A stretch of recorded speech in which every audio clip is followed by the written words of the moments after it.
I think with most growers, most people involved with the land, there's an absolute passion in what they do. You know, it's a heartfelt thing to see an apple tree planted and then put an apple on the shelf for a customer. Here at Adrian Scripps Limited, we are one of the larger top fruit producers in the UK. We grow about 300 hectares of orchards, and that equates to about 150 million apples harvested every year.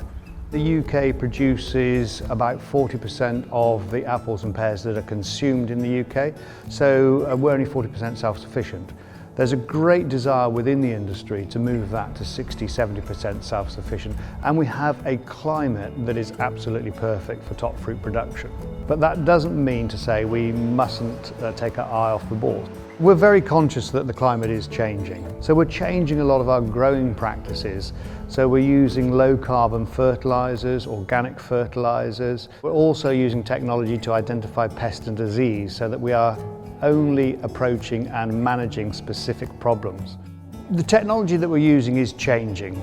We can scan apples either at harvest or pre-harvest. We run through the orchard with a platform that the worker picks onto rather than picking directly into the bin. We've actually worked with storage technologists to develop state-of-the-art storage facilities. So the building that I'm sat in at the moment is one of our storage chambers. We can store about 600 bins in this room, and by monitoring the apples on a live minute-by-minute basis, we can keep the health of that apple absolutely as if it was the day it was picked. We're using AI technology on our fruit sorting machines to differentiate size, shape, colour, blemish, internal fruit quality, and that's allowing us to adapt our growing and cultural practices to the challenges we're facing at the moment, whether they be environmental or economic. So economically, we need the surety from retailers that actually they want to buy our apples for the next 15 years to meet the demands of their consumer, which is to have product on the shelf 365 days of the year. The cost of labour is a significant challenge for a commercial fruit production unit. So we would spend typically 45% of our turnover on labour. The challenge, particularly with top fruit, is that our harvest period is post-summer holidays, so it's a real challenge to get enough workers to work that season. But we employ our seasonal workers for 6 months of the year.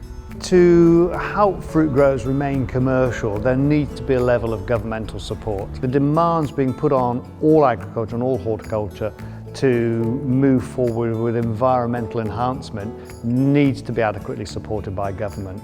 The other thing we need is a surety of labour availability. Apple and pear production is an incredibly exciting field to be involved in. When you get into it and you delve into it and you see the technology that's involved, understanding how trees grow, with how we can manage that with the environment, then actually there's an awful lot going on. And I think we've got some great challenges that many British progressive apple and pear growers are prepared to meet, whether that be around the environment, climate change. I mean, we're up for the challenge.